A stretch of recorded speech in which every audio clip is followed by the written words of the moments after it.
एक लड़की 12वीं की परीक्षा पास कर लेती है और वो अपनी माँ से कहने लगती है कि माँ, मैं आगे शहर जाना चाहती हूँ, वहाँ से मैं अच्छी पढ़ाई करना चाहती हूँ। लेकिन वहाँ पर उनके घर की हालत बहुत ही ज़्यादा ख़राब होती है। जो यहाँ पर इस लड़की के पापा होते हैं वो ज़्यादातर शराब पिया करते हैं। माँ इधर उधर दिहाड़ी मजदूरी करके अपने बच्चों को पाल रही होती है।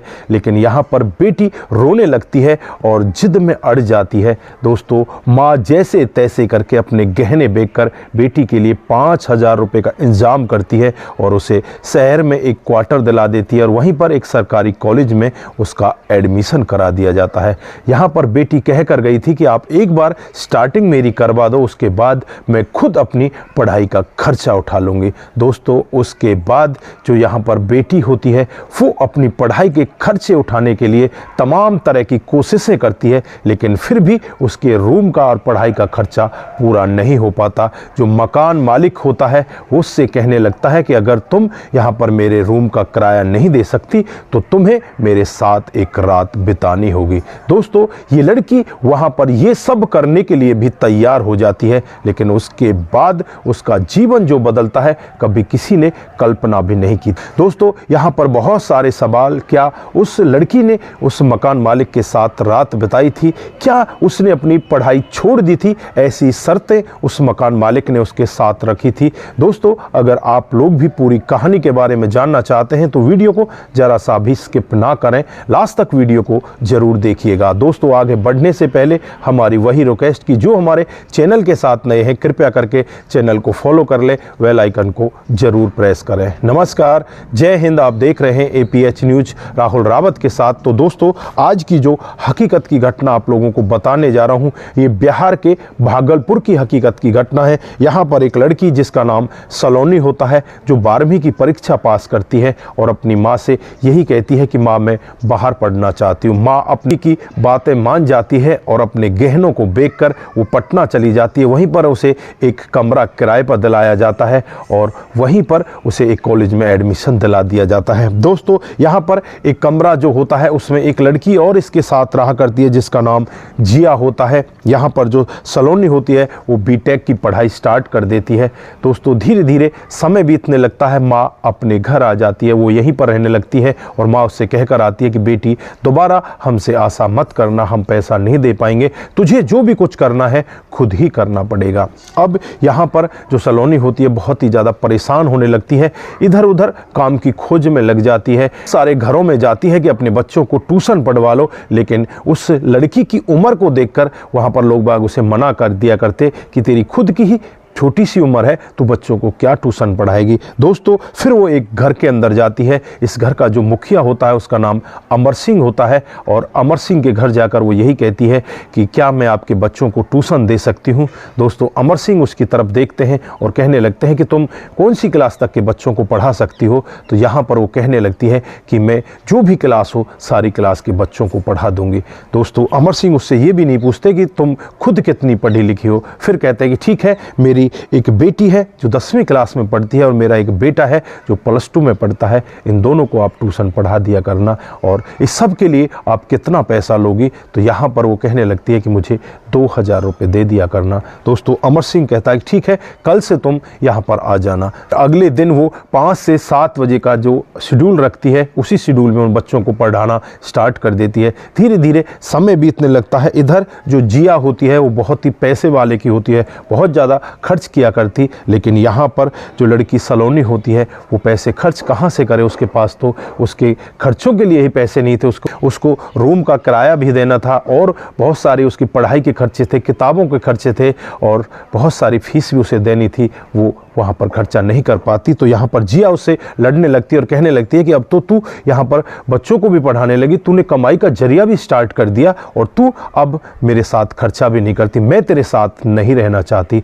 अब यहाँ पर जिया उस रूम को छोड़कर चली जाती है और सलोनी इस रूम में अब अकेले ही रहने लगती है। अब इसके ऊपर भार और ज़्यादा बढ़ जाता है क्योंकि अब तक तो इसे आधा किराया देना पड़ता था, अब तो इसे पूरा का पूरा किराया खुद को ही देना होगा। अब ये करे तो क्या करे। फिर ये और लोगों के पास जाती है, लोगों से मदद मांगती, कहती है कि मैं आपके बच्चों को ट्यूशन पढ़ाऊंगी। और फिर सुबह के टाइम ये ट्यूशन पढ़ाना स्टार्ट कर लेती है। 6 से 8 का एक बैच और स्टार्ट कर देती है, इसमें 2-3 बच्चों को और पढ़ाया करती। दोस्तों, इसी तरह से इसका जीवन चल रहा होता है, लेकिन इन पैसों से भी इसकी पूर्ति नहीं हो पा रही थी, क्योंकि अब इसका रूम का किराया भी दुगना हो चुका था।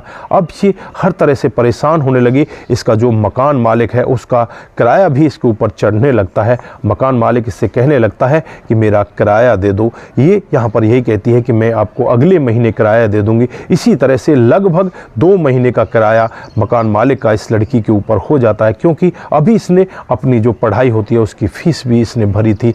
अब यहाँ पर मकान मालिक से कहने लगता है और इसके नज़दीकियों में आने की कोशिश करता है। वो सोचता है कि अगर ये लड़की मुझे किराया नहीं देगी तो मैं इसके साथ दूसरा काम करूंगा। वो इससे कहता है कि अगर तुम किराया नहीं दे सकती तो मेरे साथ एक रात बिताओ। यहाँ पर जो लड़की होती है वो करे भी तो क्या करे, बस वो मुस्कुरा देती है। अब यहाँ पर मकान मालिक को लगता है कि शायद ये लड़की भी इस सब के लिए तैयार है। फिर वो अगले दिन आता है और अगले दिन उससे फिर वही कहता है कि अगर तुम मेरा किराया नहीं दोगी तो मैं तुम्हें यहाँ से निकाल दूंगा। तो यहाँ पर वो लड़की कहती है कि साहब ऐसा बिल्कुल मत कर देना, मेरी पढ़ाई छूट जाएगी और मैं पता नहीं किस तरह से इस पढ़ाई को कर रही हूँ, आप ऐसा मत करना। यहाँ पर वो कहता है कि ठीक है, फिर हम दोनों एक समझौता कर लेते हैं। उस समझौता के तहत तुम्हें मेरे साथ रात बितानी होगी। यहाँ पर वो लड़की कहती है कि साहब मुझे 2 दिन की मोहलत और दे दीजिए, अगर 2 दिन में मैं पैसे नहीं इकट्ठा कर पाई तो मैं आपके साथ वही करूँगी। यहाँ पर ये लड़की यही सोच रही थी कि अमर सिंह जी उसे पैसे दे देंगे और उसमें से जो 2000 रुपये आएंगे वो मैं इनको दे दूँगी, उससे कुछ दिन के लिए समय और इनसे मांग लूँगी। लेकिन अमर सिंह जी यहाँ पर पता नहीं क्यों देरी कर रहे थे, उनको पैसे नहीं दे पाते। दोस्तों, अब यहाँ पर उस लड़की का आखिरी दिन रह जाता है, यानी कि आज अगर उसने पैसे नहीं दिए तो शाम को शर्त के अनुसार उसके साथ उसे रात बितानी होगी। अब ये लड़की मन ही मन सोचने लगती है, करे तो क्या करे, वो कुछ नहीं कर पाती और जाकर इन बच्चों को पढ़ाने लगती है। यहाँ पर एक लड़का जो होता है उसका नाम आदित्य होता है, उस आदित्य को पढ़ाती है और उसके बाद उसकी बहन जो होती है छोटी 10वीं क्लास में पढ़ती है, उसे भी पढ़ाती है। और अब यहाँ पर ऐसे ही धीरे धीरे टाइम बीतने लगता है। इसका टाइम 7 बजे तक होता है, लेकिन 7:30 बजे का टाइम हो जाता है। जो लड़की होती है वो कहने लगती है कि दीदी आज क्या आप घर नहीं जाओगे, क्या आज यहीं रहने का इरादा है? तो यहाँ पर सलोनी बोल बैठती है कि हाँ हाँ, आज मेरा यहीं रहने का इरादा है। दोस्तों, वो लड़की भी बहुत ज़्यादा खुश होती है, क्या सच में दीदी आप यहीं रुकोगी? तो वो कहती है कि हाँ, आज मैं यहीं रुकूंगी।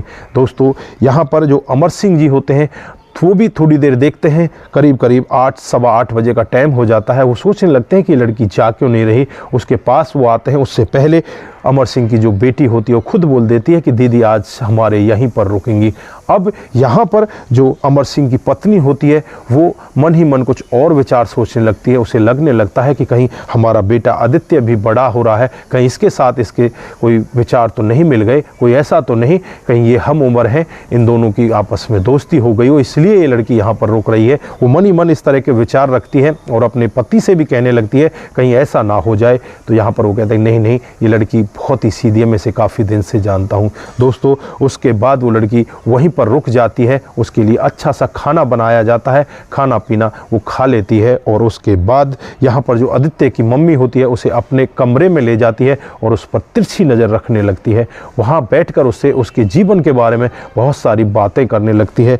यहाँ पर जो सलोनी होती है वो सब तरह की बातों को उससे बताती है। उसका फ़ोन बार बार बज रहा होता है, लेकिन यहाँ पर वो फ़ोन उठाती नहीं। जो आदित्य की मम्मी होती है उससे कहने लगती है कि आप फ़ोन क्यों नहीं उठा रही? तो यहाँ पर वो कहती है कि ये मेरे मकान मालिक का फ़ोन है, वो बार बार फ़ोन इसीलिए कर रहे हैं कि मैं कब तक आऊँगी, उनको मेन गेट लगाना होता है। तो यहाँ पर वो कहती फ़ोन उठाकर उनको बता दो कि मैं आज आऊँगी नहीं। दोस्तों, उसके बाद वो लड़की रोने लगती है, उसकी आंखों में आंसू आ जाते हैं। यहाँ पर इस आदित्य की मम्मी को क्या पता कि उसके साथ में बीत क्या रहा है, उसके जीवन में चल क्या रहा है।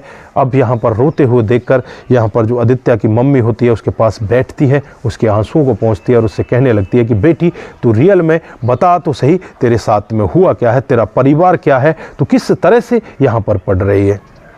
दोस्तों वो पूरी कहानी डिटेल से बताती है और बताती है कि मेरे जो पापा हैं वो शराब वगैरह पिया करते हैं, मेरी मम्मी दिहाड़ी मजदूरी किया करती है और मेरी मम्मी ने अपने पायल वगैरह बेचकर मुझे यहाँ पर 5,000 रुपये देकर भेजा है और यहाँ पर मैं पढ़ाई कर रही हूँ, लेकिन मेरे पास इतने पैसे नहीं होते कि मैं अपने मकान मालिक का किराया भी दे सकूँ। अब तक तो मेरे साथ में एक लड़की रहा करती थी, उस वजह से आधा किराया वो दे दिया करती, लेकिन आज मेरे पास इतने पैसे नहीं हैं। मैं ये सोच रही थी कि आज आप लोग हमें पैसे दे देंगे जिससे कि मैं उसको किराया दे दूंगी, लेकिन आज उनकी ये शर्त है, अगर आज मैंने पैसे नहीं दिए तो रात भर मुझे उनके साथ सोना पड़ेगा। दोस्तों यहाँ पर आदित्य की मम्मी ये पूरा वाकया सुनकर अपनी आंखों में आंसू भर लाती है और कहने लगती है कि बेटी तुमने बहुत गलत किया, अगर तुम हमें पहले बता देती तो तुम्हारे साथ में ऐसा नहीं होता। तुम फिलहाल के लिए सो जाओ। फिर वहाँ पर वो सो जाती है। रात को करीब 1:30-2 बजे तक वो लोग बातें करते रहते हैं। 1:30-2 बजे वो सोती है और सुबह के 4 बजे फिर उसे जगना होता है। वो जग जाती है, नहाती धोती है। इधर जो अमर सिंह जी होते हैं उनको उनकी पत्नी पूरा वाकया बताती है कि इस लड़की के साथ में तो इतनी मजबूरी है, इसके साथ में तो इतना गलत काम हो रहा है। अब अमर सिंह भी उस लड़की से कहता है कि बेटा तुमने हमें पहले क्यों नहीं बताया, तुम्हें अब टेंशन लेने की ज़रूरत नहीं है। जैसे मेरे 2 बच्चे हैं ऐसे ही तुम भी मेरी तीसरी बेटी हो और मैं तुम्हें अपने यहीं पर रखूँगा। तुम्हें किसी तरह की टेंशन लेने की ज़रूरत नहीं है, तुम्हें अपने माता पिता को बताने की भी ज़रूरत नहीं है, तुम आराम से अपनी पढ़ाई करो। दोस्तों उसके बाद जो अमर सिंह जी होते हैं उस मकान मालिक के पास जाते हैं, से कहते हैं कि तुझे जरा सी भी शर्म नहीं आई, तूने एक लड़की का किस तरह से फ़ायदा उठाना चाहा, तू तो बहुत ही गलत इंसान है, मैं तेरी पुलिस में कंप्लेंट कर देता हूँ। अब वो यहाँ पर हाथ पैर जोड़ने लगता है और कहने लगता है कि मुझे माफ़ कर दीजिए, मुझसे बहुत बड़ी गलती हो गई। दोस्तों यहाँ पर जो सलोनी होती है उसका जो एडमिशन तो गर्ल्स कॉलेज में होता है, वहीं पर एक हॉस्टल होता है, उस हॉस्टल में उसे एक रूम दिला दिया जाता है। अमर सिंह जी खुद उसके लिए पैसे खर्च करते हैं और फिर धीरे धीरे करके वो अपनी पढ़ाई पूरे करने लगती है। और जब उसकी पढ़ाई पूरी हो जाती है, पूरी होने के बाद वो एक बैंक का टेस्ट देती है और उस टेस्ट में वो इतने अच्छे नंबरों से पास हो जाती है, वो बैंक की मैनेजर लग जाती है।